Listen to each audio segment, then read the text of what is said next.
and we're underway and racing. Stay on the brakes, goodness me, what a launch! The outside of turn 1 and takes the lead of the race.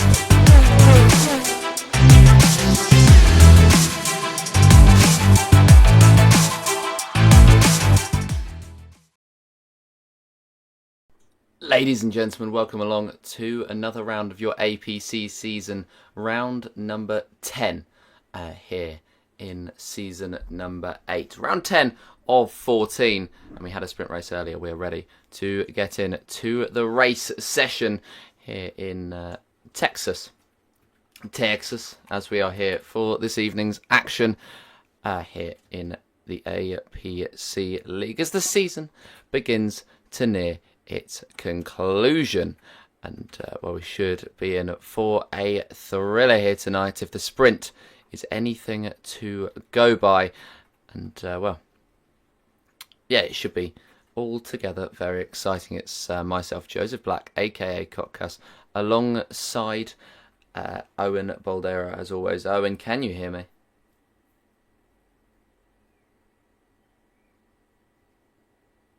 I take it that the answer's not yet. Right, that's fine. But yeah, looks like it's going to be a wet qualifying session as well, which is a very, very interesting.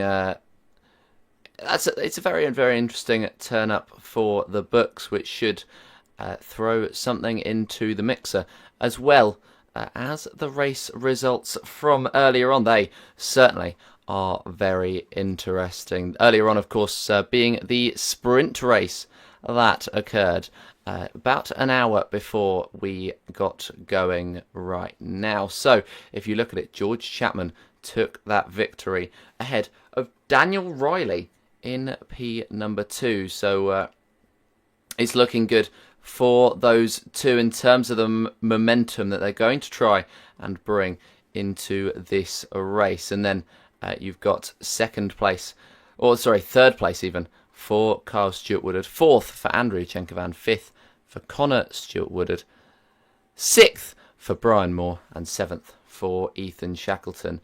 We can look at the standings before that qualifying session as well. So that is Chenkovan on top, 183 points ahead of Shackleton on 169, just 14 points separate the two.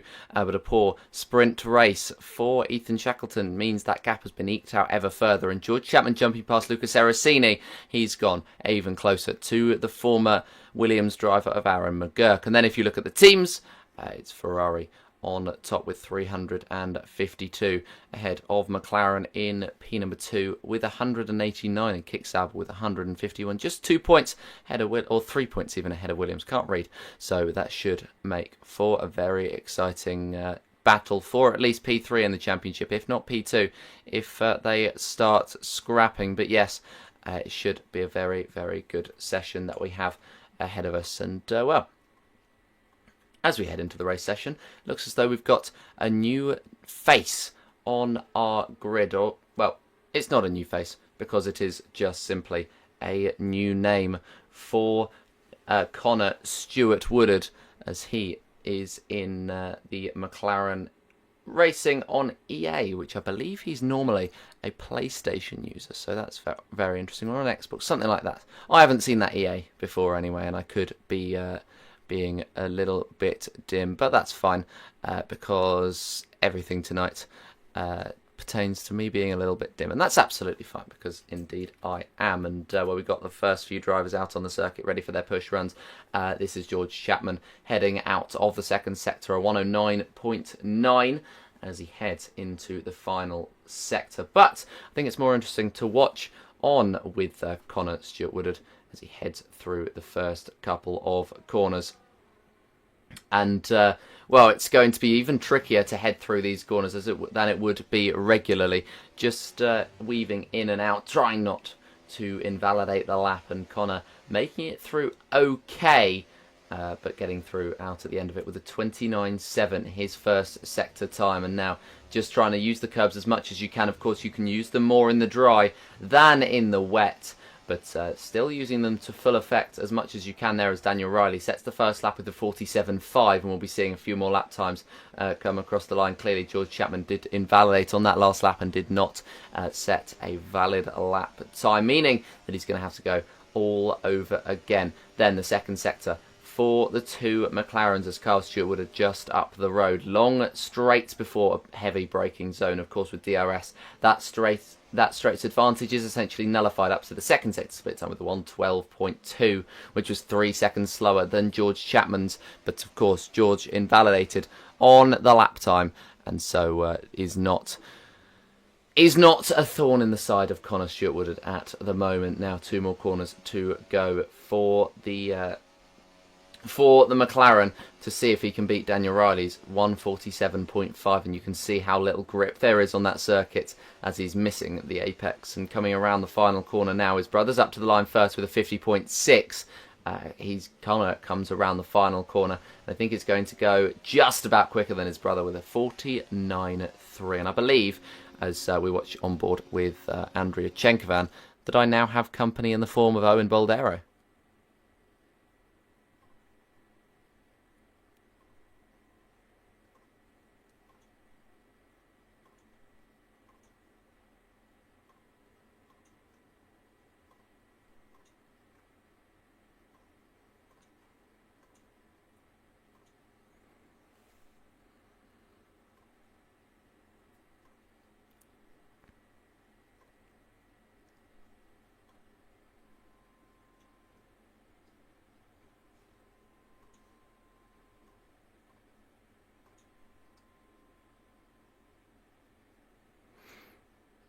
Well, you say that you can hear it on stream. For some reason, the stream's not picking you up. I'm picking you up fine, but the stream is not. So we will see how to fix that. Always on the fly as per usual. But yeah, what is the problem? I'm not 100% sure. But as we head through the race, we will have many an issue that we'll try to sort out on the fly. I'm really not sure what is going on with my PC this evening, so sincerest apologies for that one. But you sounded great, Owen, so we'll take that as... Oh yes, you'll be able to get into the lobby, won't you? That's exciting. Right, if it's possible, could you talk again now? They can indeed now. Beautiful. Perfect. Now they can hear my better mic. Indeed. My EA would be...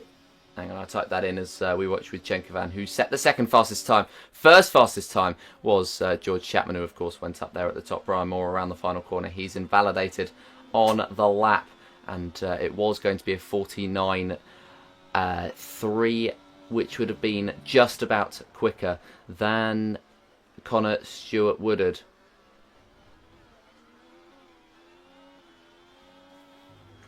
But yeah, sounding much better, Owen.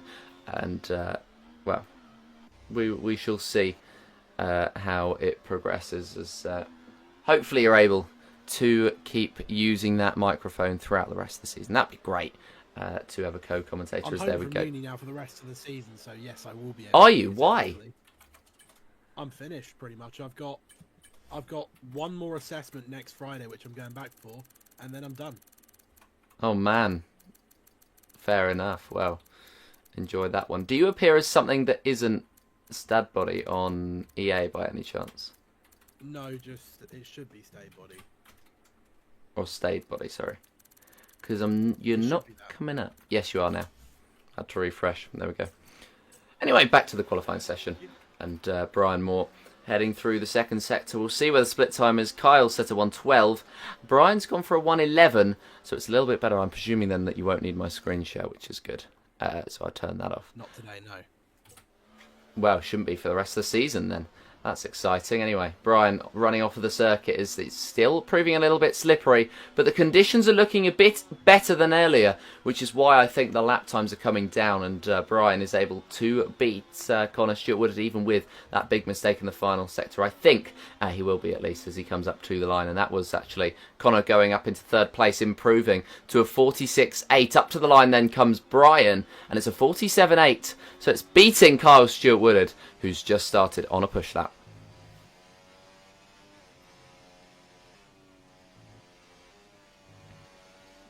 But yeah, heading through the first sector goes Kyle. Looking around the final corner though, it's even faster for George Chapman as Chenkovan is invalidated on his lap time. But it's even faster for George Chapman, who's still trying to threaten at the top with Andrea Chenkovan, despite the fact that his title charge is non-existent. Chenkovan around the corner to start his push lap, and we'll see. So it was a 47.4 that he set on that last lap time, and he wasn't even pushing, which that would have been enough for 5th place. That demonstrates the pace advantage our championship leader has at the moment. And heading through the first sector, there's yellow flags in it as George Chapman just going slowly after his run, and there's yellow flags out as well from McLaren in the second sector. Chenkovan throwing his car through, trusting the grip potentially a little bit too much, and he's just half spinning throughout this first sector, but it's worked to these 6/10 up, and the Ferrari now looks to improve ever further as he heads down the hill to end that first sector and begin his second. DRS may well be enabled towards the end of this session, but at the moment it is not, so it's just going to be pure ERS power as he heads down the back straight, and the Ferrari just looking to improve on the lap time he set already, a 45.6, which has been displaced by Daniel Riley's 44.8. So it's a pretty good lap there from the Kick Sauber, who's taking all that confidence from finishing second and going up onto the provisional front row for the time being. Chenkovan setting a 109.0 in the first two sectors, improving by 1.3 seconds. And if he gets 3/10 of a second out of this final sector, he'll be able to catch up to George Chapman. Actually, only 2/10 needed. 3/10 he would be beating him. But around the final couple of corners now, he's going to come across Chapman in his charge to the line. He may well get slipstream. He may well get dirty air. He gets neither of them as George Chapman gets out of the way. And there's only one more corner to go for Andrea Chenkovan as he comes up to the line now. The number 95 Ferrari. Is it going to be pole position? He was improving by 1.3. Make that 2.1. Andrea Chenkovan, 143.583. And that is a very, very good lap from the Ferrari to take himself up to pole position. But yeah, from Andrea Chenkovan, that is a very, very good lap time.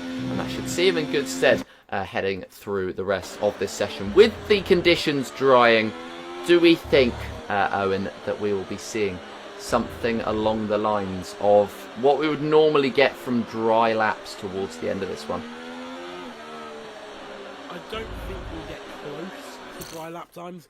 We might stick dries on as, yes, there are already people sticking the dry tyres on, but I don't think we're going to get close to a standard dry lap time. I think if we do go to dries and it ends up being faster, we're probably looking at sort of a 136-ish for pole position, I reckon. It could be quicker. I'm just not sure personally. As I've said before, I'm very much a driver who does things on feel, so I sort of gather information based on how I feel in the car. So whether or not it will dry, I don't know, but I think potentially we could move to slicks being the faster tyre. Potentially, and that is something we are going to have to see as we head on further through this session. I think we will have drivers chancing it out on slicks. Chenkovan not improving in the first sector, or the first two sectors, even by 0.4 of a second. I think he may well be coming into the pits or going for another run. Yep, into the pits comes Andrea Chenkovan after setting a 43.5, so a good lap time there and good enough for that pole position. Ethan Shackleton, by the way, down the bottom of the pack, hasn't set one yet. And he's the driver in front of him, Carl Stuart Woodard, is 5 seconds back from his teammate Chenkovan in the first sector, or in the first couple of runs even. We're just getting information that it's going to be a wet to dry race, so that should throw something very exciting up. With 4 minutes left in this session now, the 7 drivers have only got around enough time for one more lap to see what they can do, and as with the time ticking down, I'm sure they'll all be preparing to come out of the pit lane, as I'm just having a peek in all of the garages there to see who's going to be the first to come out. Of course, we only have to look at the Ferrari, the Williams, the Kick and the McLaren garages as well, who's going to be the first to bite and go out for their final runs.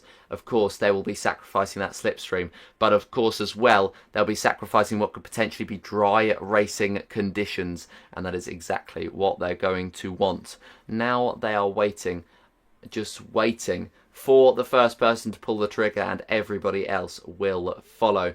They are just waiting in the Ferrari garage. They're just waiting in the Williams garage. They're just waiting in the Kick Sauber garage, and they're just waiting in the McLaren one as well. But at some point soon, somebody is going to have to bite and come out of the pit lane. It's just under 3 minutes left in the session now. We've been waiting an entire minute to see a car out on circuit as they all watch and watch and wait and wait for somebody to go who can give everybody else a little bit of slipstream. Don't know why as well they would be waiting for slipstream, because they could just let people by. So maybe it's just a case of waiting for the dry conditions. As we'll have a look. What tyres are they on? That's a driver out of the pits, and look, as you can see, we're already having cars follow with the two, I believe that may well be the two Kicks. Yes, it is. Brian Moore going out on a set of the Inters. Dan Riley are out on a set of the soft compound tyres. What sort of conditions are these looking like, Owen? Do you reckon it's going to be the right call for the only driver on the Inters now, Brian Moore, or do you think the slicks are worth a chance? I think it will be slicks. I'm on board with Dan Riley at the moment, and I think it will be slicks. I think slicks are going to be tricky, but I definitely think they will be faster. Personally, I think you've got to leave it as late as you can if you're on those slicks. You want to be the last out onto the track. But we will see, because although I'm on board with Dan Riley, he doesn't look particularly comfortable. So whether we've all fallen foul to that fabled old visual glitch of F1 24 that they still haven't patched, or if they've made the right call, I don't know, because it really looks like Dan Riley is sliding out of corners on exit. It doesn't look like he's particularly got too much stability, but we'll have to see in these final runs. We will have to see. It's one of those things that we are just going to have to wait and see as everybody's out on the circuit. The last driver coming out, or the last pair, were the two Ferraris, so I'm sure the one in front, which I believe is Chenkvan, will give the slipstream to Ethan Shackleton. The same sort of situation going on with the McLarens, with Kyle Stewart-Woodard trying to be pulled along by Connor. But yeah, it's very interesting. And then George Chapman going it alone in this session. The only Williams in and around this race today is Seracini and McGurk, who have driven earlier on in the season, are not around now. But it's going to be the last runs beginning, and we'll see what Brian Moore is able to do in the first sector on a set of Inters compared to what his teammate Dan Riley will be able to do on the softs. We'll have to just wait and see what ends up happening. It will be an improvement in the first sector, I'm sure, from Brian Moore as he comes up to it with a 27.9, so a 6/10 improvement. But the first sector is where all the time is going to be gained or lost if you're on the Inters versus the dry compound of tyres, and Dan Riley is going to try and improve as DRS is enabled. The checkered flag is waved. The two Ferraris did not make it in time. Shackleton and Chenkvan will not be improving. That is really, really killer stuff for Ethan Shackleton, who did not set a lap time in this qualifying session.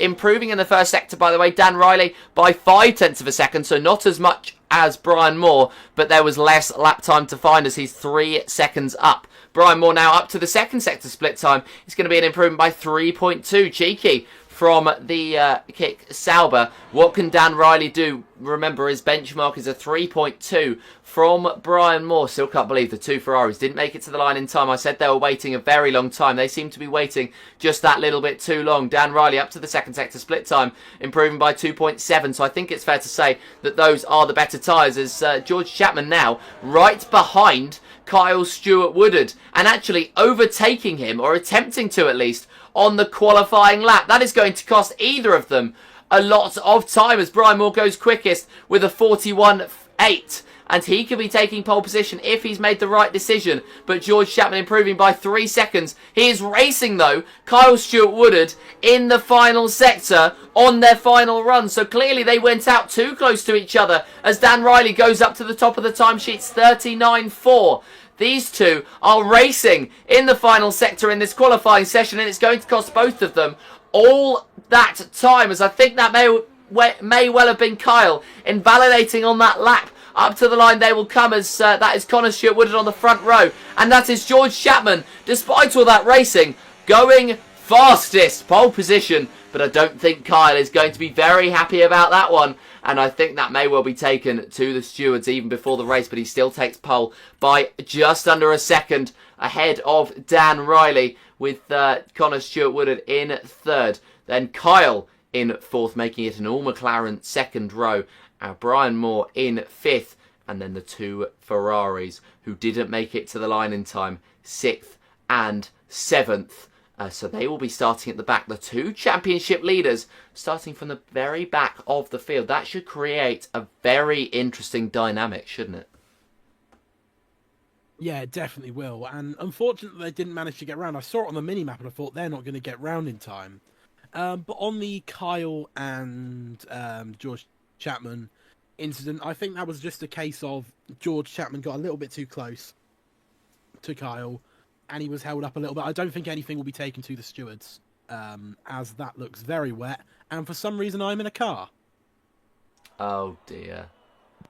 Oh, no. Right. Well, I mean, you I'll can reverse see off the line. You can see the number 99 of the Red Bull there, but yes, please do. We will just very quickly take a moment to look at the trailer for Almost Pro Championship. That is not the trailer. I'll try that one again. Hang on. We're going to go to the trailer for the Almost Pro Championship.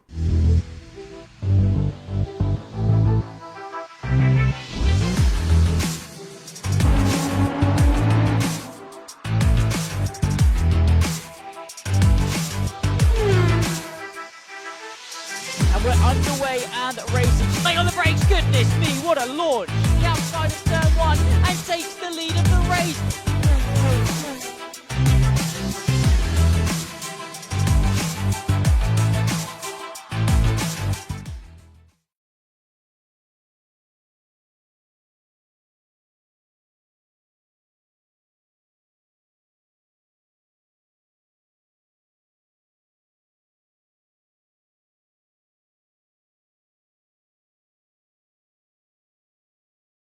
Yes, I was on mute. Okay.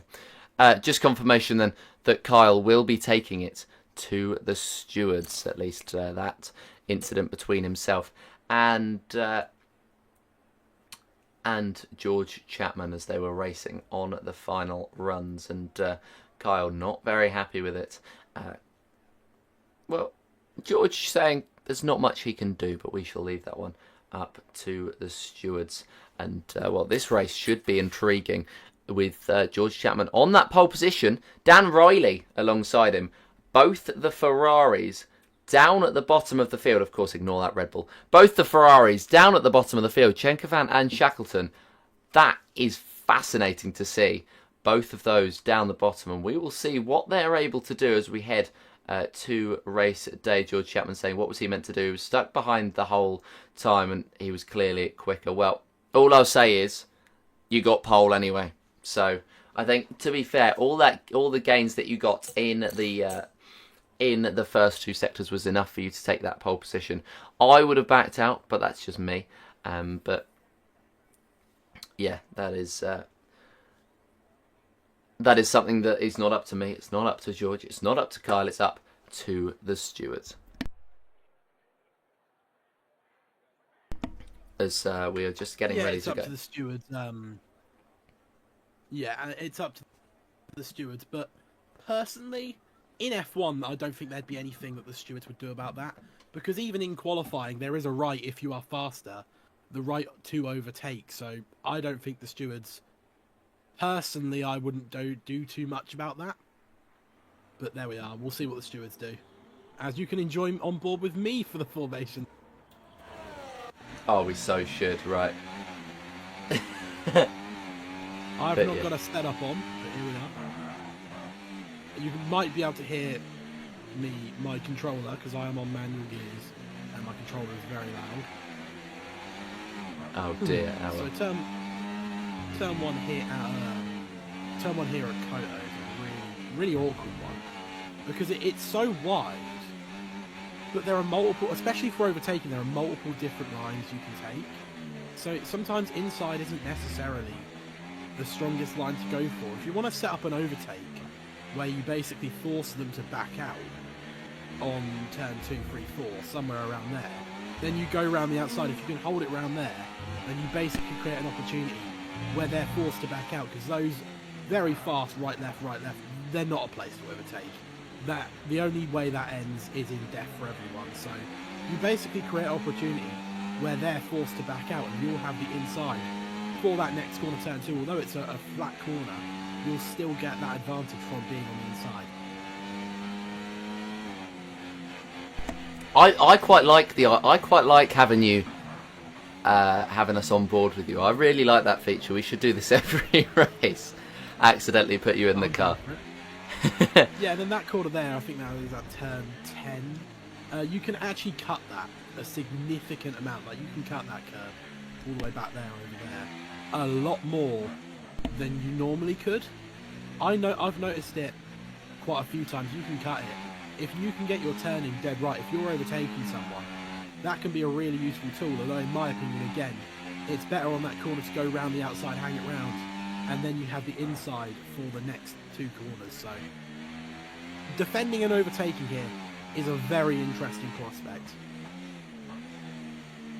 It is, and it certainly will be as we head to the race session, especially with it being wet, so the drivers will be tentative as they take the first few corners. And Owen, you seem to be warming your tyres in this race. You realise you're disqualifying yourself, right? But anyway. Yeah, of course. You're getting prepared for not even making it to turn 1, as many drivers do in league racing. Hopefully none of the drivers here fall to the same fate as that, as we are getting ready now, and the 5 lights are going to come on here in Texas. And the action's underway. George Chapman off to a decent start. So is Dan Riley alongside as they head up to the first corner. Dan's going to have the inside line. That's a Ferrari already trying to take the podium positions. That is Ethan Shackleton, in fact, going down the inside of turn 1. He's made that move, and Ethan Shackleton has made his way all the way up from 7th to 3rd in the first corner. That is incredible stuff from Ethan, and he's going to try and kick on now, trying to close in to Daniel Riley, looking further back. Kyle struggling for grip, but Connor can't make his way through, nor can Chenkovan or Brian Moore. But at the moment, that means that they are just building the gap to Shackleton up ahead. That is incredible from him earlier on.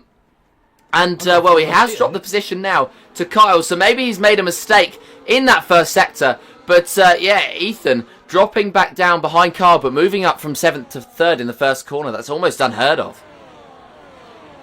Yeah, really good start. And I had a front row seat of all of that. I haven't retired just yet. I'm going to retire it in the pits so I don't impede anyone. But, yeah, really good start from Ethan Shackleton. A demon getaway. Getting himself up to P3, although it looks like he's dropping back, actually. Oh, is he down to P3 there? It looked like he was getting overtaken. It looks like they may well be, as that's down the inside from Shackleton, trying to hold on to the position. He may well have sent himself too deep, though, and Kyle trying to come back around the outside. He can't do so, and so that is Ethan back up into 3rd place. But that squabbling has meant, and also the mistake as well, has meant that Shackleton has dropped 3.5 seconds to Dan Riley, so a perfect opportunity for the Kick Sauber, who's looking to take many points away from Kyle Stewart-Woodard in the battle for the positions in the Drivers' Championship. He's up in 2nd place. And, well, there we go. Stadbody retiring from the session. Or, sorry, it was Stadebody, wasn't it? Or something like that. Anyway, Chenkovan down the inside, trying to get through on Connor. Doesn't quite do so. And just tried to hold that inside. Couldn't quite do it. And Chenkovan forced to sit behind the McLarens for just a little bit longer. Yeah, a really interesting start there. I wasn't able to see all of it because I was driving a car, but from what I did see, there was a massive battle pack all the way back from P3, all the way back to Brian Moore, and it looks like there is, as it looks like Andrea Chenkovan down the inside on Connor Stewart-Woodard, getting the move done. Really great move there, and can he now get up the road, try and catch Ethan Shackleton, and potentially even Dan Riley and George Chapman, who are already nearly 5 seconds up the road from Ethan Shackleton. Yes, that is a huge gap to have pulled out. as early as this point in the race, and I think it's going to be difficult to pull it back in, especially when it gets to the dry conditions as we're supposed to get later on, because that DRS will just, or the lack of DRS even, will just hamper Ethan Shackleton's charge up the field. But if he can keep Kyle, or at least Andrea Chenkovan, in range, then they should be able to work together. You've got 5 drivers within DRS range of each other. Even though DRS isn't enabled, it is a very, very good way of marking how close a driver is to another one, whether they're in the slipstream or not, in my opinion at least. And all these sorts of things. Can I as just Dan say Riley. something? Go on then. You said that it could be difficult to catch that, what is now nearly a 6-second gap up.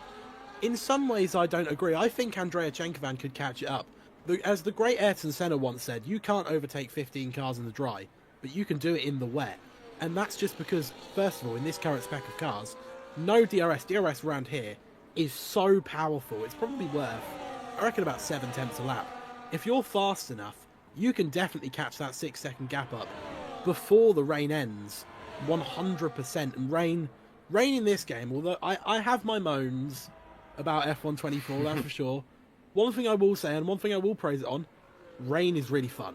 Rain is really fun to drive, and it's something that I personally am quick in, and a lot of people, compared to 23, are significantly quicker in. So, let's see, as now Andrea Chenkovan, right on the back of his teammate, crawling all over him. He's just caught it up all of a sudden since passing Kyle at the start of the lap. Yes, and I think it's going to be a good battle all race long between these two drivers as Chenkovan darts to the outside line into the final sector. Can he make this move? No, he just sits in behind. But Shackleton sends himself too deep. Chenkovan going for the outside line now of the next corner and trying to sweep through, but he may have sent himself too far and too deep off of the circuit. But he manages to scramble his way back and retake that position that he had momentarily. So Chenkovan up into 3rd place. And, well, good move there from the Ferrari, who moves up into 3rd place. And Shackleton's going to try and stay within range. Brian Moore getting through on Connor Stewart-Woodard as well, as George Chapman sets the fastest lap of this race as we head on to the 4th of it. And he's opened up now a 3-second gap to Daniel Riley in behind. Chenkovan 7 seconds back. So that should be, even though you disagree, quite a big ask for the drivers on their hands. But the two Ferraris together, I'm sure that they may well be able to do so. So keep an eye on that gap, which is now already down to 6.5. Yeah, Andrea Chenkovan already absolutely escaping away from Ethan Shackleton. He's pulled 1.2 seconds in about a sector and a half. So make that a second and a half. So Andrea Chenkovan absolutely flying at the moment, and Ethan Shackleton doesn't quite seem to have an answer for his teammate at the moment, as the gap is already down to about 6.1 seconds. So Andrea Chenkovan spreading his wings and flying at the moment. Yes, and well, it's one of those things about waiting for your opportunity and waiting for when you're comfortable to push forward, and that's exactly what he's trying to do at the moment. As now he's 1.7 seconds ahead, so pretty impressive stuff so far in comparison to the pace of Shackleton.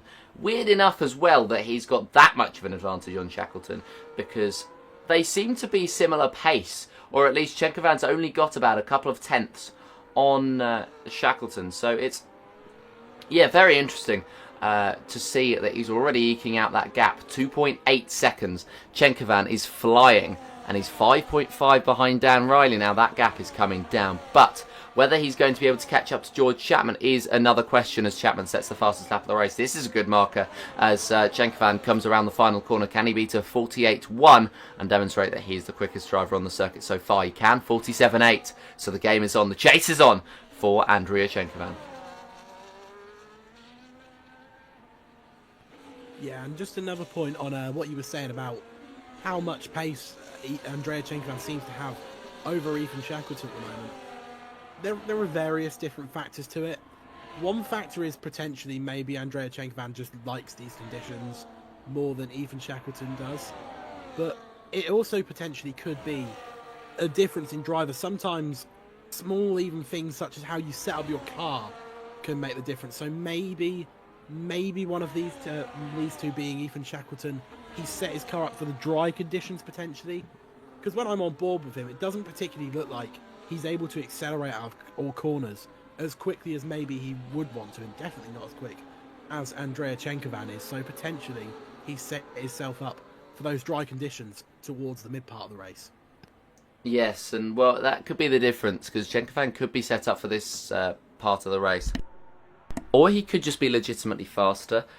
George Chapman going fast, but not as fast as Chenkovan is at this point in time, as Chenkovan sets another purple second sector.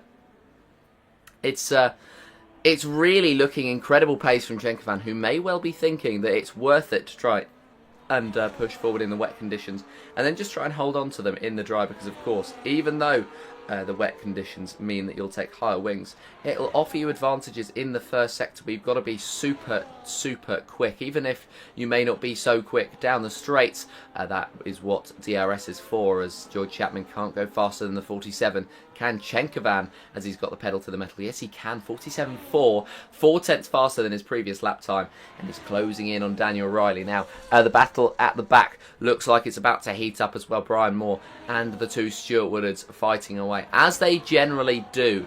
Kyle moving over to Steam over the last few weeks and looking to try and kick-start his campaign on PC. Currently sitting in 5th place, which would mean he takes 5 points home, but nowhere near the levels of Daniel Riley, who currently sits in P2, which could really affect the championship. Brian, with a corner-cutting penalty, but he's still going to fight this one, as he reckons, and I reckon as well, that the two Stuart Woodards could be at risk of getting one at some point later on in this race.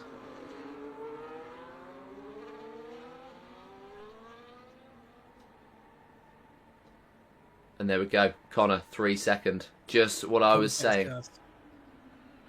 You talked it up too much. I called it though. I'm pretty proud of that. I called it. But yes. I don't think Connor will be too proud of you for that one. Well, I could have been commentators cursing him either way, so I could have said either that, where it's saying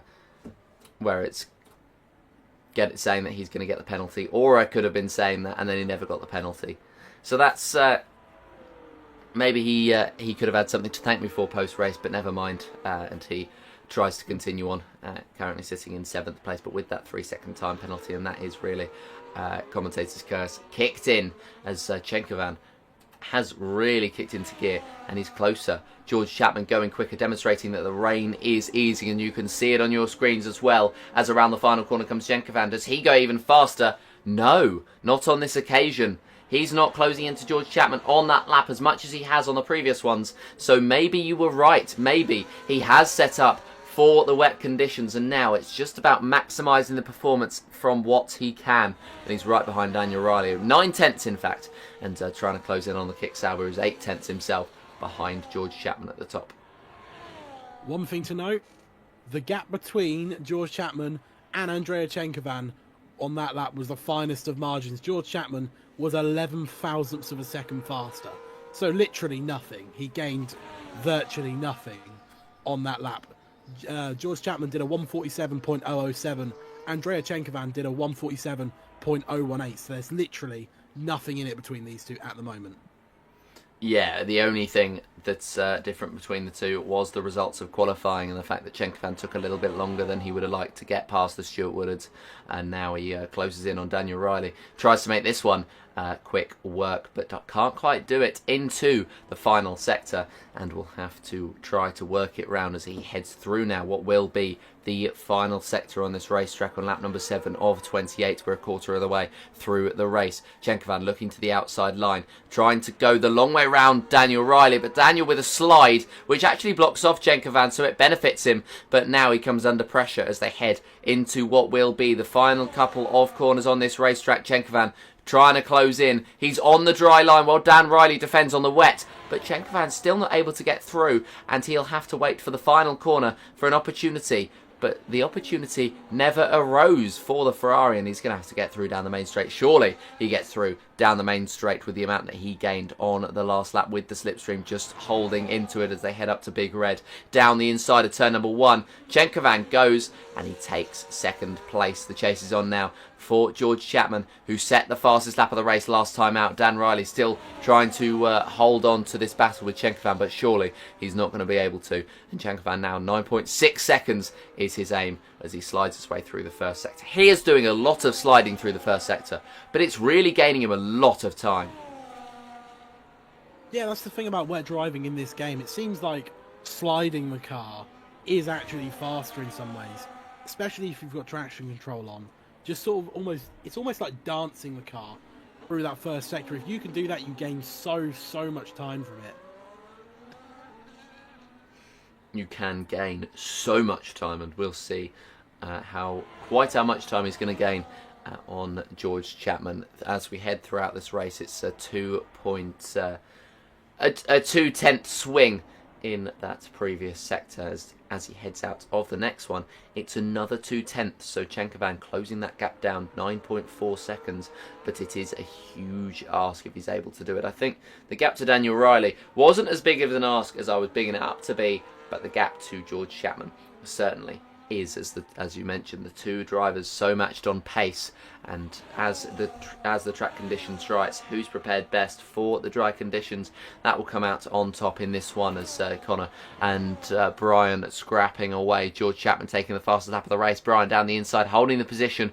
Good racecraft between the two, and the Kick Sauber takes that lead in the battle as Chenkovan goes quickest, 45.8. And he's closing in as that is a wide move. 4/10 faster than George Chapman. 4/10 faster than George Chapman. Exactly. He's really trying to close in now, and he's really trying to push.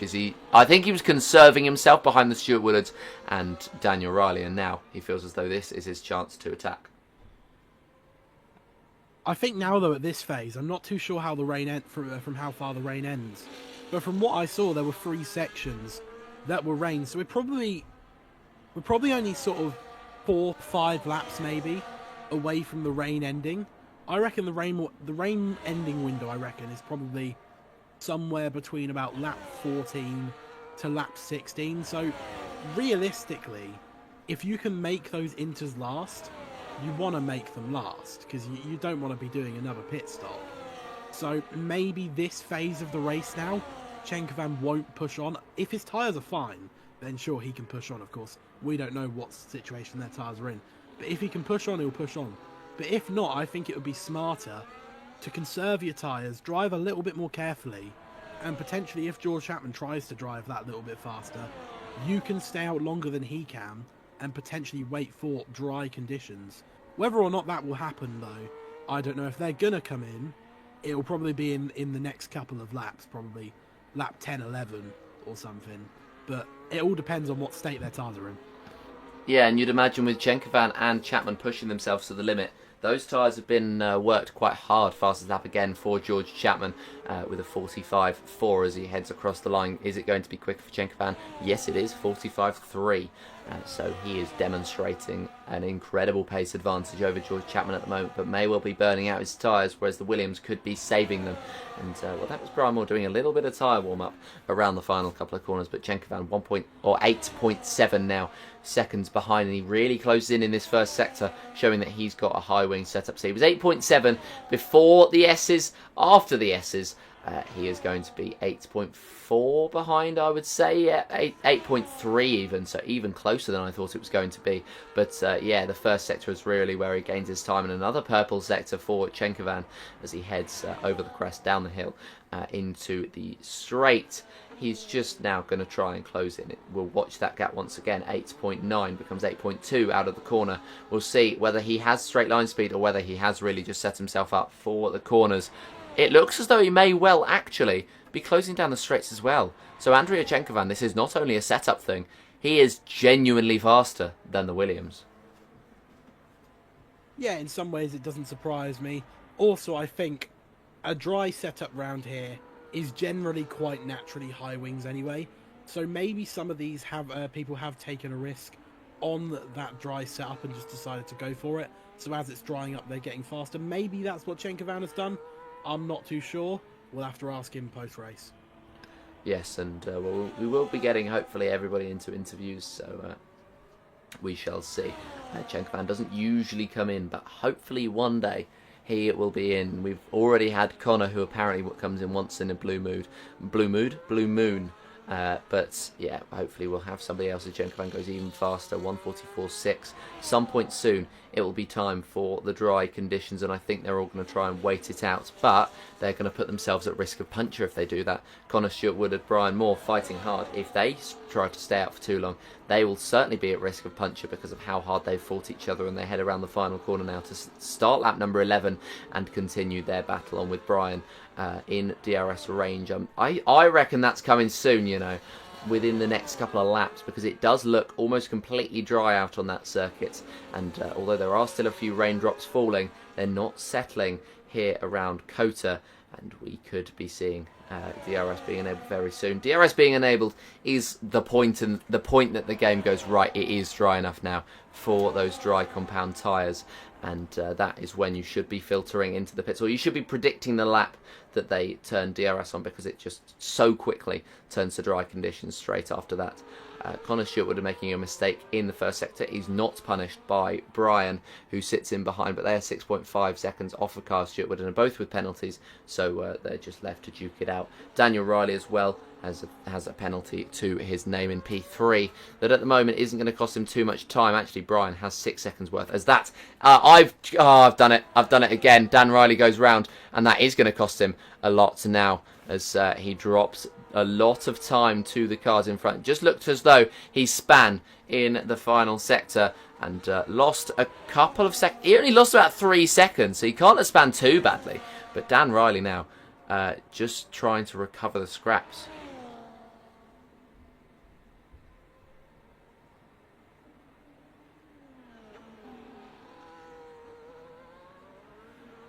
.5 seconds, the gap up to Andrea Chenkovan.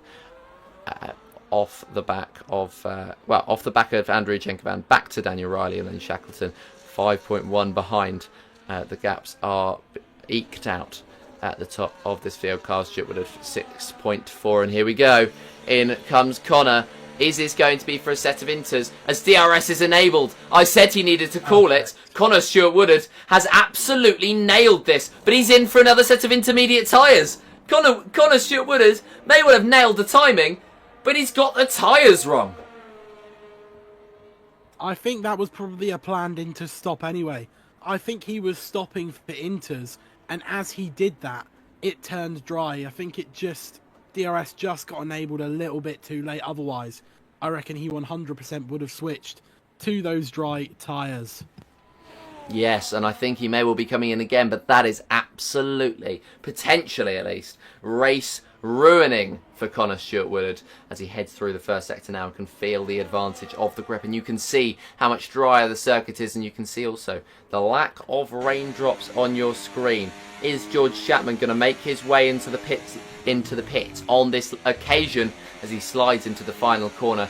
George is going to come in. He doesn't need to take any risks and try to stay out for too long. Does Chenkovan follow him in? Yes, he does. To the top two into the pit lane for what will probably be a set of the dry compound of tyre. Watch this space as George Chapman is in. I believe that is a set of the hard compound tyres in the hands of the Ferrari team. Indeed it is, as everybody now is coming into the pit lane for a dry set of tyres, including probably Connor Stewart Woodard. So that has been really race ruining, and he was scrapping with Brian. Not anymore. Everybody in for a set of the hards. We've got 15 laps to go left in this race. I think it's fair to say they've all nailed that. Yeah, and I was pretty dead on. I said that the sort of the dry tyre window would sort of be somewhere around lap 13, and dead on right I was. Yeah, well, I mean, you understand the game more than me, so I'm not surprised that you were able to pull that one off. It's still impressive work, well done. But yeah, it is dry conditions here in Kota, and it should be very, very interesting for these drivers as they head through the race. Now, dry conditions, but it will still, I think, be a little bit slippery on that circuit as Brian Moore slips off of the circuit and gets a 3-second time penalty. By the way, Connor did come in, and I'm sure we'll be hearing post-race something along the lines of, I actually did switch the tyres, the game just decided that it didn't want me to. Same fate, by the way, fell for Brian Moore in the last run of qualifying. He selected softs, the game sent him out on hards, and that was that for Brian. But yeah, he ended up out-qualifying the 2 Ferraris, so he's got something at least to take away from this race. And, well, with 15 laps to go, I'm sure he's going to get something else out of this race unless he doesn't finish. Yeah, and speaking of Brian Moore, he's on the mediums.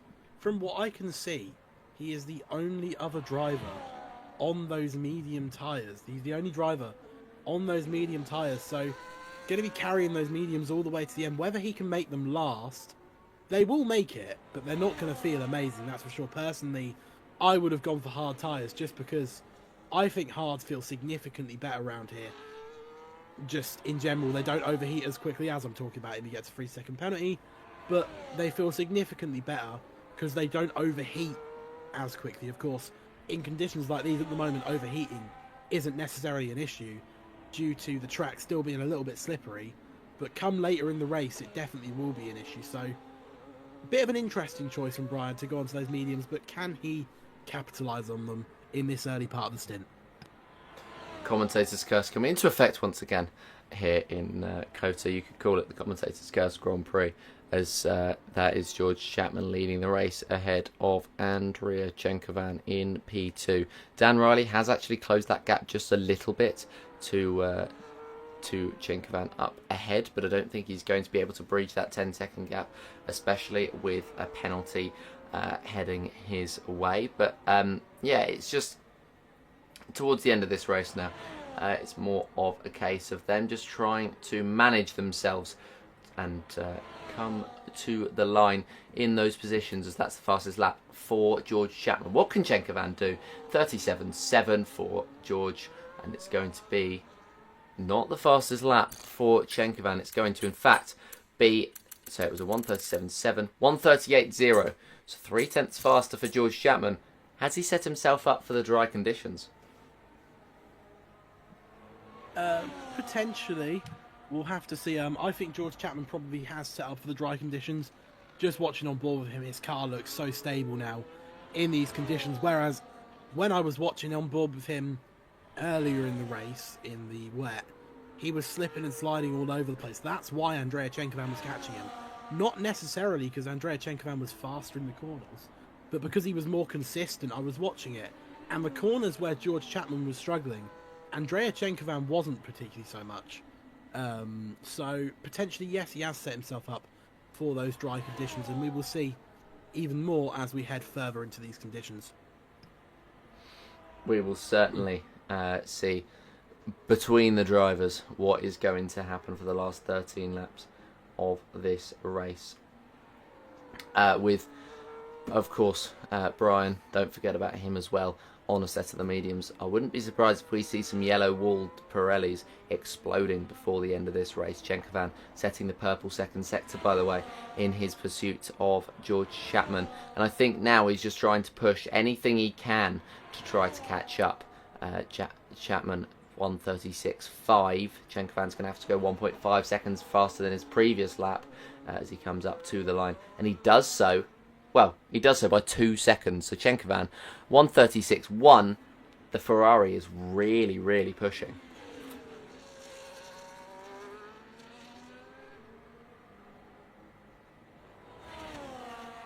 And I think it's going to be, difficult now to see Chenkovan towards the end of this stint as he's pushing incredibly hard. But towards the end of the stint, he's not going to be pushing as hard because he won't be able to push that hard. And so he will have to settle, I think, for that second place unless Chapman makes some sort of mistake. And if he closes in now, then he could be trying to force a mistake out of Chapman. But yeah, it's going to be an interesting battle to the end of this race as Chenkovan has closed in by another 0.2 in the first 2 in the first sector, and the Ferrari is trying to eke out that or break down that gap as George Chapman is trying to eke it out, and the Williams trying to go as quick as he can as Schenkervan goes quickest once again in the second sector, which is where he's really gaining a lot of time, it seems. Even though I said he was set up for the wet conditions, maybe we may well be wrong. Schenkervan could just be faster in this Ferrari. It could just be a race trim setup, and George's could just be a quali setup, something along those lines. I don't know. But we shall certainly try to get words from both of them after the race. As a 26-0 for Chapman as the track dries up. It was quicker than 26-1 set by Schenkervan last lap, but not quicker than the 35.5. And the Ferrari continues to close in. It's another half a second on that last lap. Schenkervan is really trying to bear down on Chapman.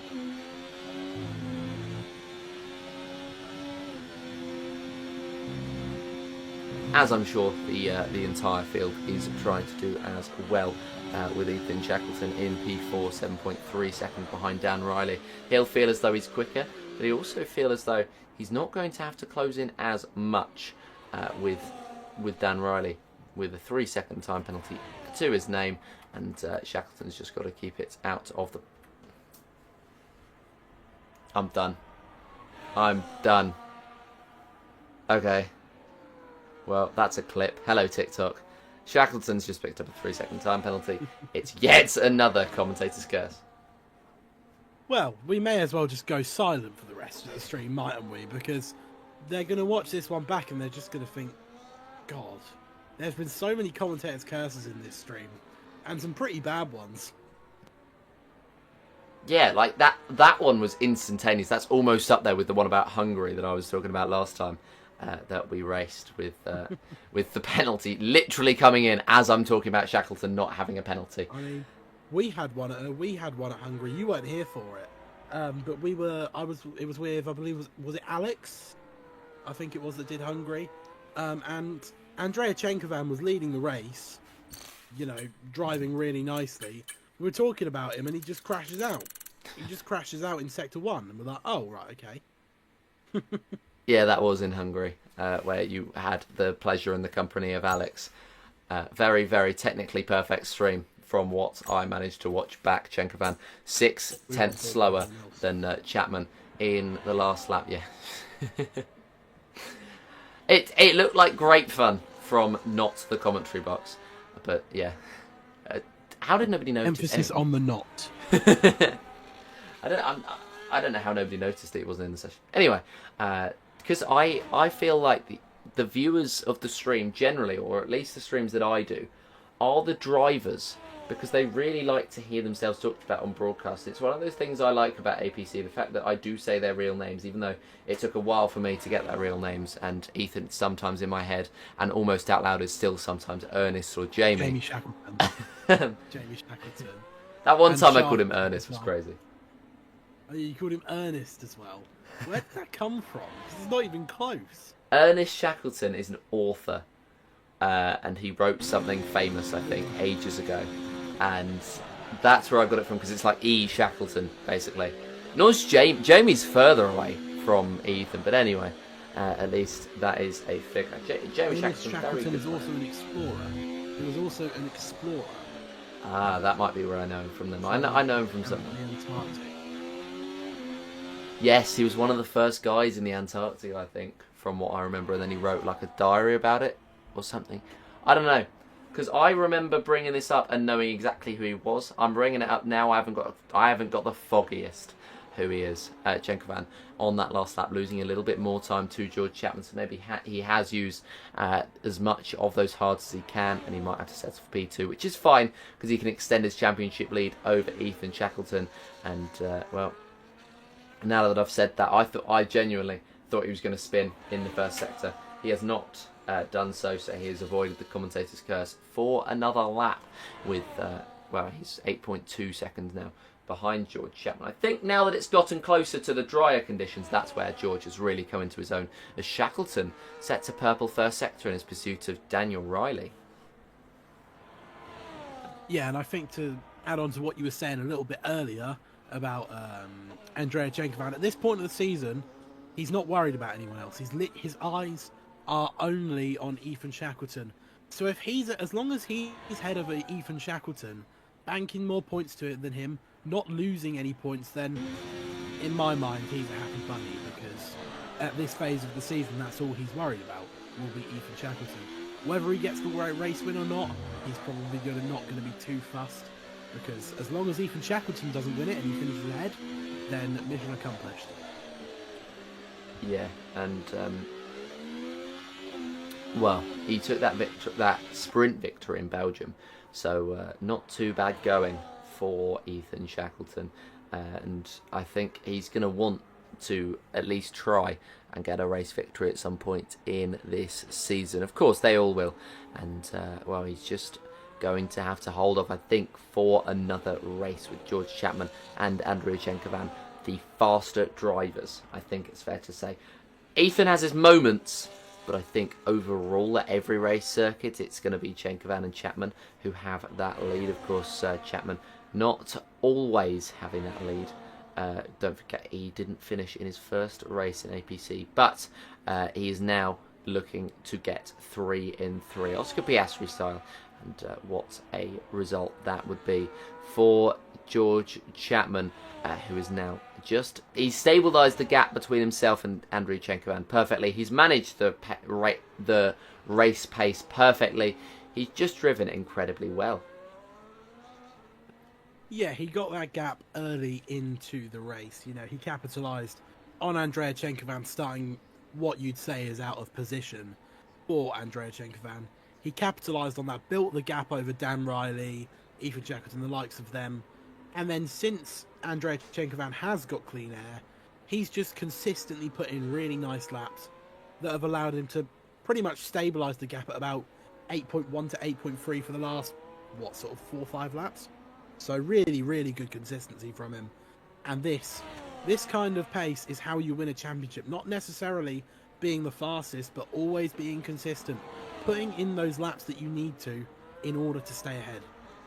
Yeah, and the issue was he wasn't consistently... Well, I say he wasn't consistently appearing because he didn't turn up for the first few rounds of the season, but I think next season, potentially, he has a very, very strong case for being a championship favourite, despite the fact that we have Andrea Chenkovan right there and ready to attack. But, yeah, I think it's going to be a good battle. I think it's going to be down to which of the two can get their races or get their pace on F125 going, and just see who can hold on in this race, as that is Shackleton not holding on and having an issue in the first sector, and coming out of it pretty happy in the end, because he didn't lose too much time. But that means that he's going to try to at least solidify for that P4. But yeah, just sliding out of the first couple of corners and losing a decent chunk of his front wing.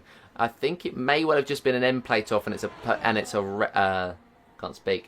black end plate, not an end plate, but the end of the front wing for the Ferrari, and indeed it is. It's just the end plate off, and I don't think he'll be losing 6.2 seconds to Kyle in the last 6 laps. But who knows? Maybe he will do, and then maybe the race is on. But it's only 3 seconds back to Kyle with that penalty that Shackleton picked up earlier on. So, sorry Ethan, I may well have just lost you P4.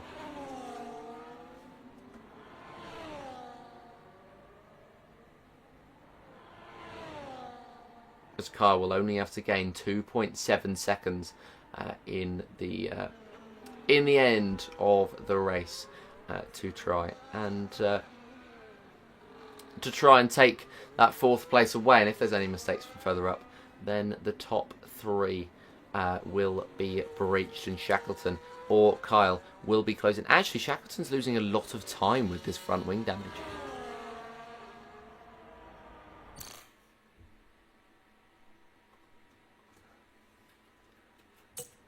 He's lost, 2 seconds on the last lap? And it would be a second a lap for Kyle Stewart to close in. So this one might get close on track, let alone off track, as Kyle only needs 1.5 seconds to guarantee himself P4, unless Shackleton can get that penalty removed. But he's going to want to take this one on track now. He's getting ever closer But yeah, I think Kyle Stewart, for him, he is just closing and closing and closing. Just under 4/10 or 4 seconds now, 3.9. Closing 3.8 down the straight. Shackleton went for a setup, I think, that would have been good in the or good in the mixed conditions, but it just suddenly went from wet to dry, so he wasn't able to fully take advantage of that one. And do you reckon he's going to lose that P4 now? Yeah, realistically, I think he is going to lose that P4, sorry, pending nothing dramatic happens to Kyle Stewart Woodard. But with our track record at the moment of commentator's curse, I wouldn't count on it. But yeah, you can tell how much that front wing damage is affecting him. You know, it's quite bad damage from what I can see. He's missing his right end plate, which means it's probably at least yellow damage, which means in those sort of medium speed corners where you've got to go right, he's going to be struggling so hard. Driving without part of your front wing is so annoying. It's actually, in my opinion, easier to drive with both of your end plates gone than just one, just because for some reason, one end plate feels awful. I don't know why, but it feels horrid. Maybe it's because of that aerodynamics imbalance, but it just doesn't feel good at all. And it's actually easier to control with no end plate, in my opinion. But that's just my opinion. Well, he may well try to crash himself into the wall, which I think would be a very, very bold decision. Well, I mean, if you say it's easier to drive, and he's got a big gap back to Brian Moore, he may as well at least try it at some point, just to lose that left end plate. It would be a great place to do it here. Nah, never mind. I don't think he's going to do it. I think he's going to be boring. I think it would be funny if he did it. I wouldn't recommend purposely getting rid of your other end plate, because although it's easier to drive, it's still slower. It will be significantly slower. It just doesn't feel as bad. For some reason, maybe it's an F124 exclusive thing, but feeling of the car and pace of the car don't necessarily line up. Sometimes you can feel horrible driving a setup in a car, but be absolutely flying, and sometimes you can feel really good and your pace is just terrible. I'm not too sure why, but that's something I've noticed this game. Your casual Owen Boldero F124 rant, everybody. There you go. That's part of it, at least. I'm sure we'll be getting a lot of it at some point if I say something that will cue it up. But for the time being, that's what you're getting, folks. Kyle almost back into the DRS range of Shackleton, and if I'm not mistaken, this is the first time anybody will take advantage of DRS in this race. So Kyle Stewart Woodard, who is 1.5 seconds back now, as Shackleton is quicker in the first. Somehow Shackleton's managed to be quicker in the first sector despite missing an end plate. I don't know. Anyway, Kyle is now trying to close in and try to become, I believe, the first driver to use DRS in this race. You can always fact check me on this one, but I don't think I'm wrong in this one, because the only drivers close enough were Connor Stewart Woodard and Brian Moore. Connor came into the pits literally when DRS was enabled. So, well, that's I'm not sure how to feel about that. Pop quiz: do you know who the first ever driver was to press the DRS button? Well, I don't know why you've just read out Jensen's middle names, but would it be him? Yes, it would be Jensen Button. Yeah, pretty much a fact everyone knows at this point. It's used quite a lot. But yeah, it's quite an interesting thing to see Jensen Button as the first to press DRS. Yeah, well, it's unsurprising, I'd argue, considering which era he was in F1, etc., and the fact that he was in it. As Dan Riley comes into the pits for a set of softs, probably to try and get that fastest lap point and eke out a gap on Kyle Stewart Woodard, but he has not helped himself, as Kyle, who did use that DRS to full effect, is up into the podium positions now, and with Dan Riley picking up a DRS, that could have cost him a lot of time. Just a small, poor judgment moment from the Kick Sauber means that he may well have just chucked that podium away as we head through towards the final couple of laps of this race. It'll be 26 when George Chapman crosses the line of 28, and Dan Riley needs to eke out a 3-second gap on Kyle Stewart Woodard as the battle for this podium has just gotten exciting. Kyle made his way into the DRS for the first time in this race and managed to make his way past Ethan Shackleton. Dan Riley came into the pits, judged it slightly wrong, should have come in either a lap earlier or a lap later later just to try and either eke out that gap or try and avoid being in this DRS. But now he has to try and fight. And with just a couple of laps to go, he is right on the rear of Ethan Shackleton. And he will feel so much quicker than both the Ferrari and the McLaren. So it's about when he decides to pull the trigger on them and make this move. And he looks to the outside, potentially on Shackleton, switching to the inside line. He has so much more grip than the Ferrari, but just turns himself too far into the corner, into the final sector, and doesn't make that move stick. Now he's going to have to wait for that DRS as Shackleton crumbles under the pressure. So too does Kyle Stewart-Woodard, who picks up a 3-second time penalty and nullifies the advantage that he would have had. So Dan Riley no longer has to eke out a 3-second gap. Instead, he just has to defend from Kyle Stewart-Woodard. If he is indeed able to make his way past, Dan gets past Shackleton, and now he sets his sights on Kyle Stewart-Woodard and tries to leave enough life in those tyres as well to make an attempt on fastest lap on the last lap of this race. The last lap that will be coming up very soon, the penultimate one, is just a sector away for George Chapman, who's dominated this race. Dan now in the DRS and in the slipstream of Kyle Stewart-Woodard with the purple first sector going around the outside. Kyle knows it's not his fight and just allows the kick Sauber through, potentially waiting for that DRS down the back straight as well, as he knows it wasn't his fight into the corners with the amount of grip the kick Sauber has. But down the straight now, Kyle is going to try and take full advantage of the opening of the rear wing flap just to try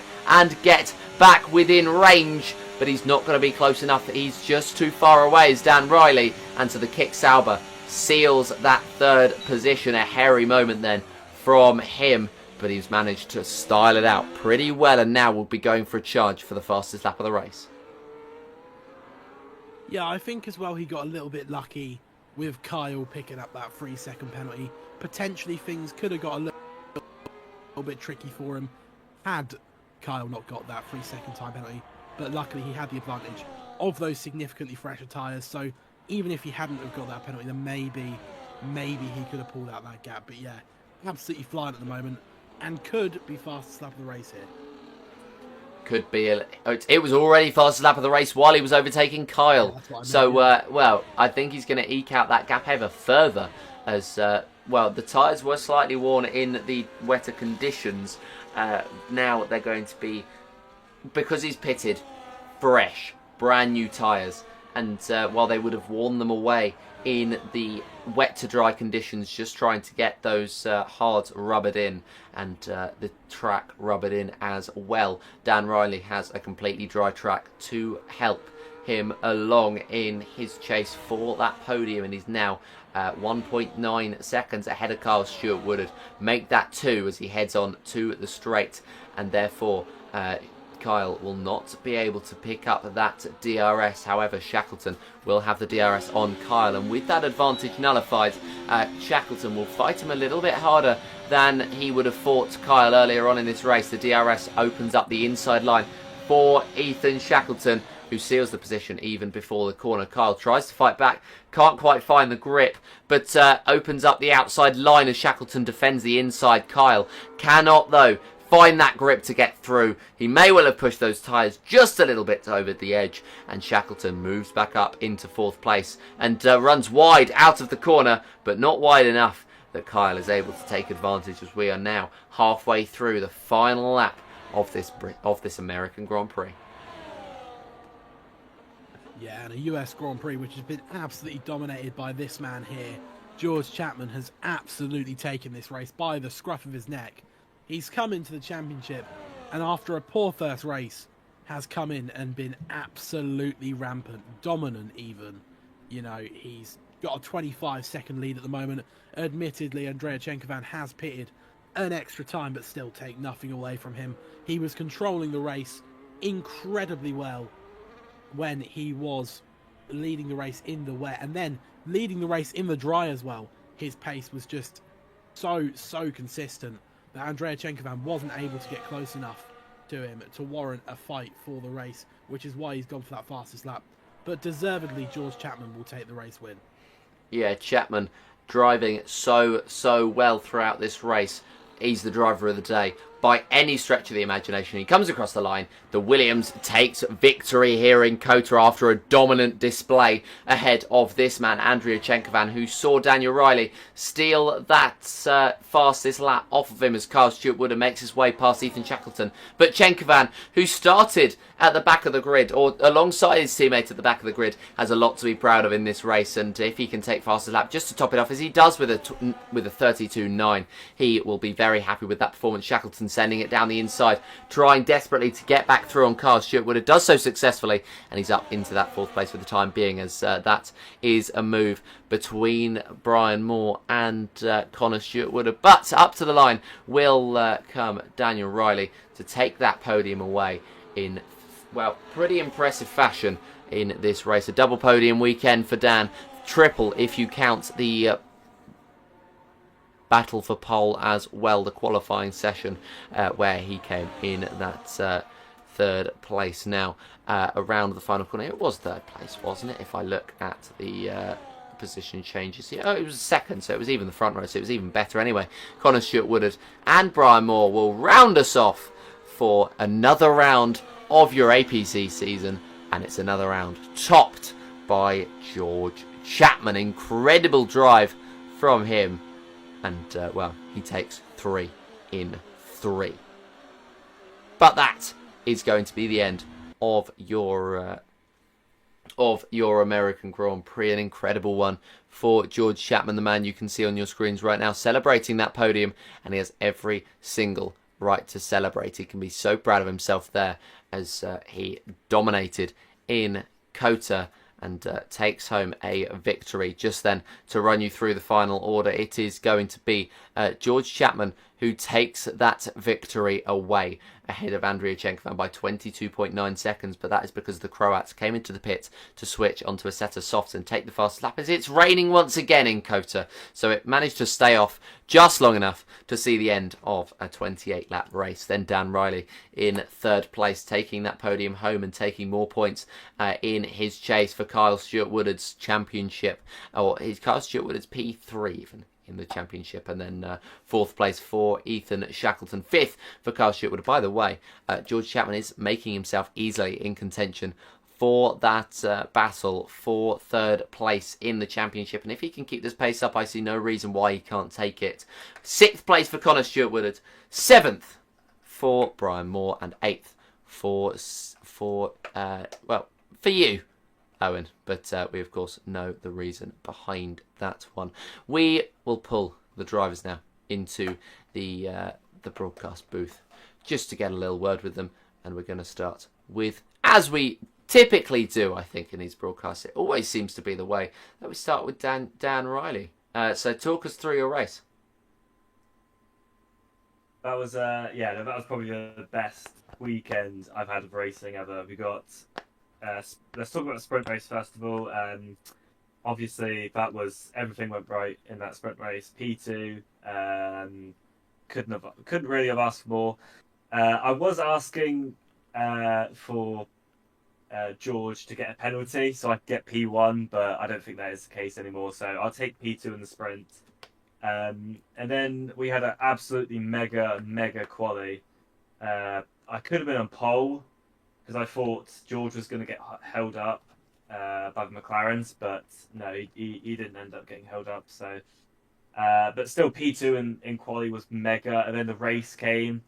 I was thinking, yeah, I'll get P4. I know I'm starting P2, but I'll probably get P4. And then somehow I got P3. It's a bit weird to explain it. I'm not sure what happened to Shackleton, if he had wing damage throughout that session or not. But I did see he spun, kind of. But yeah, that was it was a result I think I deserve, and it was absolutely mega in my fight for Kyle, because five massive points in the championship to beat him. So yeah, literally couldn't have asked for a better weekend of racing, really. Well, I can clear up a couple of questions for you now. Number one, George Chapman was held up in qualifying. He and Kyle Stewart would have literally fought side by side in the final sector of the lap, and he was still able to set that pole lap, which is pretty incredible. Number two, Ethan picked up front wing damage when he span in the first sector. He was missing an end plate, so that is what it was. It was later on in the race, I think, than what you may be talking about, but that is what happened in the end. So yeah, not ideal, of course, with that front wing damage. But yeah, anyway, speaking of not ideal, when you came into the pits, were you expecting to be out in front of Kyle and Ethan, or were you sort of expecting to be behind and having to fight through, or were you just going to go in for the fastest lap anyway? So my thinking behind that was those two are just scrapping. I'm gaining time on them all the time. If I pit now for soft, I'll be well quicker than them, and there's a good chance that I'll be in front of them because they were like 17 seconds behind me. I have no idea what the pit lane time loss was, so I was like, if I do get P4 or P5, it is what it is. I gambled, so I took that massive gamble. I still think it was the right choice pitting when I did. Obviously, Chenkolan pitted as well, so he can get that fastest lap. But the thing was, I just was not sure if I would be able to, like, if I was in the pits for like 27 seconds, that's, absolutely massive time loss. And I could have got another. I was one warning away from another track limit, so that I would have got another 3-second time penalty. So it was always about being safe, I guess. But I did want that fastest lap. I am gutted that it was taken away from me on the final lap, but it is what it is at the end of the day. I took the gamble. It didn't really pay off, but still P3 in today's race. I'm just really happy with that overall. Yeah, that's fair enough. And well, you mentioned the battle with Kyle earlier on. I also mentioned earlier on the broadcast a little Williams that could be a thorn in the side of taking that position, because of course you would want at least to stand on the podium positions in the championship. But well, George Chapman bearing down, do you think you're going to be able to hold on to that third place in the championship, or do you think that George is going to have enough to catch up with only a few races left, and he's now on, what would that be? That would be 84 points? 75 points? Oh yeah, because of sprint. I mean, if you asked me before or after the race in Netherlands, he was quick in Netherlands at the start, then he just started fading away. If you asked me after that race, I'd probably say, yeah, I would have beat him, but these last 3 races, he's scored maximum points in all of them, even the sprint race. So, but yeah, he's just keeps on adding points. I wouldn't be surprised if he overtakes me in the championship next race, but we'll see, I guess. Who knows? Maybe he might DNF in the next 4 races, but I doubt it. But I will try and go racing, see if I can go P3. That was my goal after Netherlands, but it does look like that is out of the window. So, I mean, I'll try to do my best, but I think my battle is with Kyle. I still need to beat Kyle in the championship, so we need to beat him first of all, and then we'll see what happens. We shall certainly see. Well, I'm going to let you go and enjoy either your chat or your evening. So, well done tonight. Congrats on the triple podium I mentioned, because it was podium in the sprint, podium in qualifying, and then podium in the race. So, pretty good weekend. That's right. He was midway through speaking. I dropped him out. Anyway, we are now going to pull in. Hello. Hello. Wonderful. Just talk us through the race. Sorry, I always feel funny pulling people in from the waiting room, because I don't know whether you're mid conversation and you're about to start speaking. But talk to me about. I just got shocked. it went better than I hoped, as I usually say. But I'm disappointed with the result in the end. It was a strategical blunder from me. I should have gone hards rather than mediums, but really, just I could have handled the rain better. I'm normally good in the rain, but today, just Kota, not a good track for me. And it just ended up being one of them races which just slipped out of my grasp the more and more it went. Yeah, it was.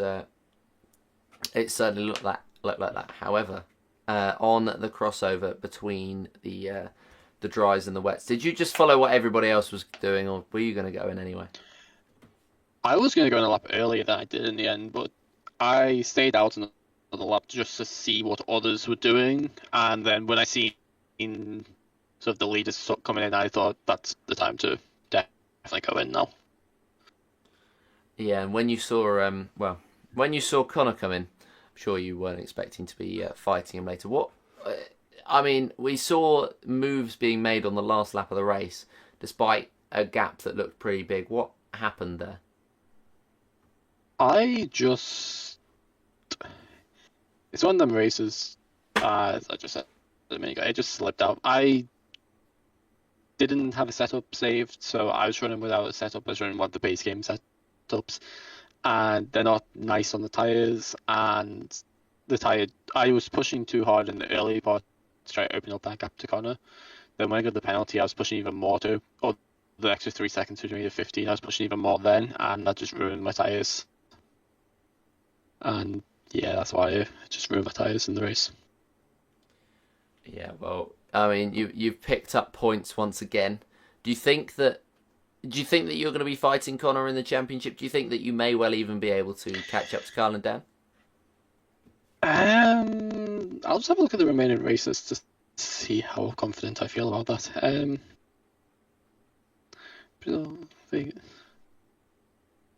Three of the 4 tracks that's left, I'm fairly confident I can beat Connor and maybe Kyle in. Daniel Riley, not so sure. I mean, he showed it again today, pitting, dropping down to 5th, taking fastest lap and a podium back. Just compared to me, he's on a different level. Yeah, that's fair enough. We shall see as we head through the rest of the season. But yeah, well done for racing tonight. And you ended up picking up some points once again. And as George Russell said, consistency is key. Thank you. Then we shall drag in, let's hope he's not talking, our race victor. We've thrown him into the broadcast booth. Hello, George. Hello? You can hear me? I can hear you. Wonderful. Well, talk us through what must have been a very boring but very rewarding race. Well, I mean, I think the biggest thing I really have to mention is qualifying. That was definitely one of the most stressful things ever. Like, at the start, I knew it was going to be wet, so I went on the inters. Turns out to be a second faster than everyone else, so I was more than happy about that. And then I saw when I came back into the pits, the tyres were switching to dries really quickly, and it happens to be as soon as I started my lap, DRS was enabled. Got stuck behind, I think it was Connor, no, it was Kyle at the end, so it was stressful, but in the race, starting on the inters, it was pretty chaotic. I had Daniel try and go bowling for me in turn 1. That was pretty scary. But yeah, I think overall, the wet period, it was definitely not my best. I was very happy about it, but wish I could have done better. And into the dries, I just didn't have a problem.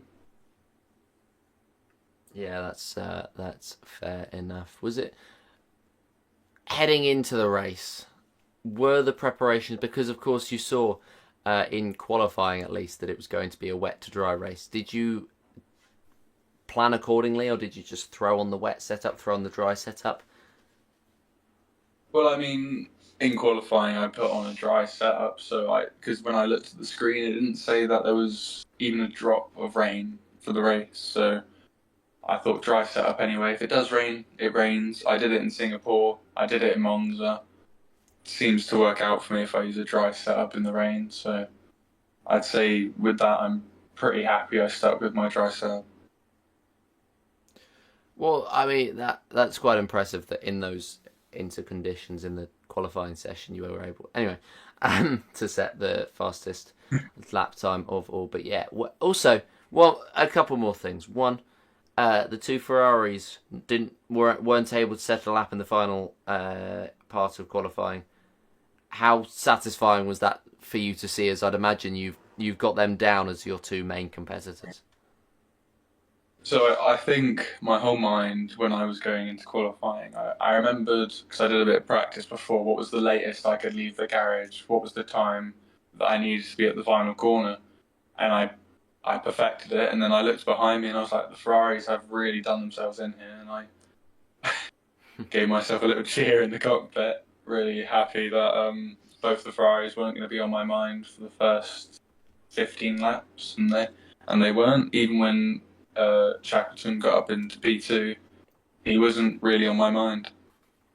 I don't imagine they were on your mind much in that race, to be fair. I don't think there was much on your mind other than just banging in fastest lap after fastest lap after fastest lap, to be fair. But, well, you certainly earned it. And then, right, championship, we've got to talk about it, because, of course, we have to talk about it. What are the aims? You aiming for P3, I'd say, with Kyle, Stuart Woodard and Daniel Riley hanging about at around 120 points, I think Kyle would be on. But then you're now closing in, you're on 84. So with 4 races left, are you aiming for P3?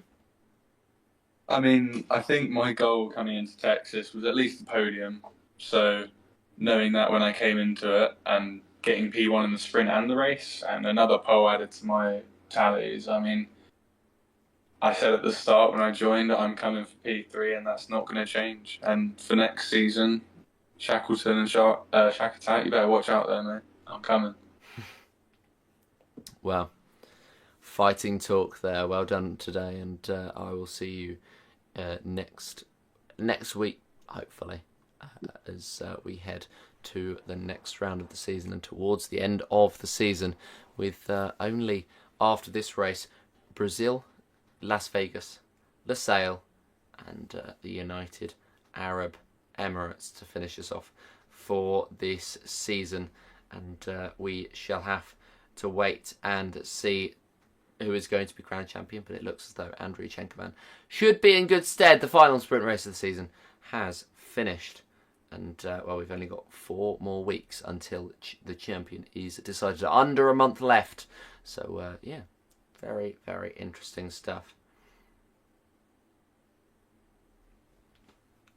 But yeah, the championship is getting very, very close now to Andriy Chenkovan's hands, and we shall see whether he's able to pull that one out as they head to the final part of the season. But somebody who should certainly have a lot to say about this race, and well, he's claimed it himself that he's got a lot to say about this race, is Kyle Stuart Woodard. Talk us through that weekend. I think a lot to say is probably an understatement, and I'm going to try to be calm. You know, calm and serenity here, APC. But no, I feel like I don't know, from quality in the race, it just felt like I was getting bullied today. I have no idea what was going on. It must have been my good result in the sprint. But, yeah, so obviously the sprint wasn't broadcast earlier.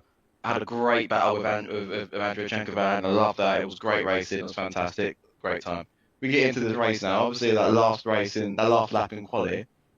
I understand that George was faster than me, but I'm the person in front. He started his lap too late. He can't go for an overtake. That's just not how it works. Obviously, I could have challenged his pole time, but he caused me to not be able to do that. So that obviously wasn't a great way to win quali. That really annoyed me. Already sent that to the stewards, so we'll see how that ends up. And then, yeah, I also don't know what happened to Ethan. Don't know how I ended up catching him. But it was great racing, great race up to that last lap, and then to Max Verstappen me into that corner that just dived like I wasn't already turning in. That really annoyed me. He's usually a really good driver, so I'm actually really disappointed in that. Just the desperation to get one position is, I kind of it disappointed me, more than upset. It disappointed me more than it upset me. If I'm honest, I just think that's not how we should be racing. Well, owner of the league speaking like a true teacher, or something along those lines. But yeah, I think we'll have to see what happens with both of those. We only caught a glimpse of that incident between yourself and Ethan right towards the end of it, and it did look like a desperate send. But I think in his defence, it's one of those things that you feel like you're going to have to do. Like if you want that position, you're going to try and fight hard for that position, especially as it comes down to the crunch point at the end of that race. But yeah, your pace seemed to improve as you headed into the dry part of the race. Was that something that you noticed? Was it something that you prepared for? Yeah, I mean, all of my practice has been in the dry, and I've been quite excited about this one. I was telling the guys in the chat earlier, I think, if I remember correctly, since the beginning of APC, this is the only track I've actually won on. It was actually me and Ethan had a battle a good few years ago, funnily enough, where I actually came out on top and won the actual race. I don't know, I won a sprint in Austria as well, but so yeah, this has always been a nice track to me. So yeah, in the dry, I was quite happy with my pace, and then yeah, I got into quali. The first time I've done anywhere into running, and I was like, oh, my setup does not lend itself well to these conditions. So certainly, yeah, in the wet in both race and quali, my setup definitely wasn't suited to it. And I obviously knew it was going to rain, and I took the risk knowing that both were going to dry out. And yeah, I think I was right. Definitely had more pace. I don't know if Ethan had damage towards the end. I don't know if you saw anything there, but definitely had a lot more pace in the dry. Yeah, and then obviously that I was going to go mediums, same as Brian, but when I saw everyone go to hards, I changed my mind at the very last minute, and I'm glad I did because Brian was telling me those mediums at the end were just not working for him. I can imagine they weren't, and well, he did mention that the mediums weren't an ideal tyre to be on, especially towards the end of the race, because of course they do drop off, and obviously they're going to wear a bit more in the wetter conditions. But yeah, it's one of those, and well, you were in a call with your brother when he made the switch over on lap number 11 from a set of the Inters to another set of the Inters. What happened there? So we were talking about it. I did say to him at one point, like, I'm not sure if the Inters are going to make it. Should we box early for a fresh set, make some time back on them while everyone else is slow, and then go on to the dryers? Because if it ends up being a case of it not drying out, then you want to kind of actually have good inners at the end. So it was a bit of a risk as to which way we should go.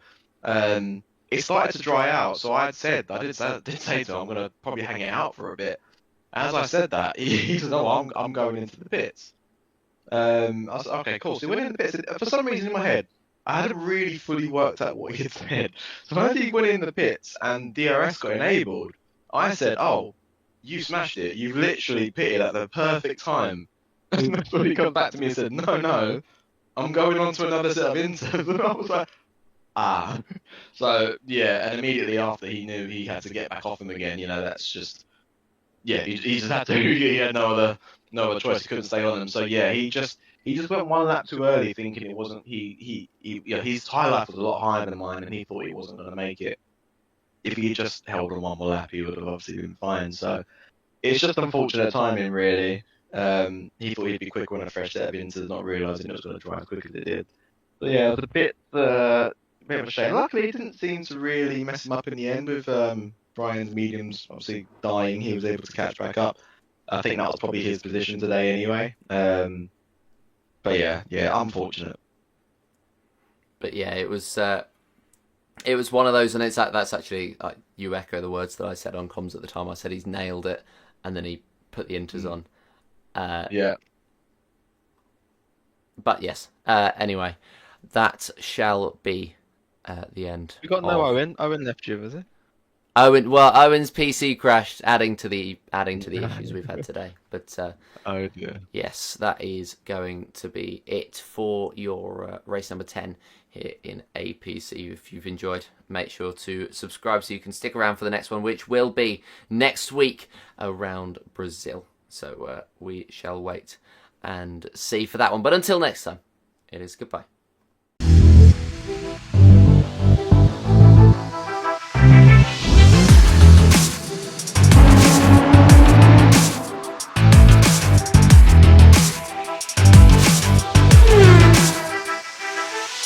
And we're underway and racing. Stay on the brakes, goodness me, what a launch! The outside of turn 1 and takes the lead of the race.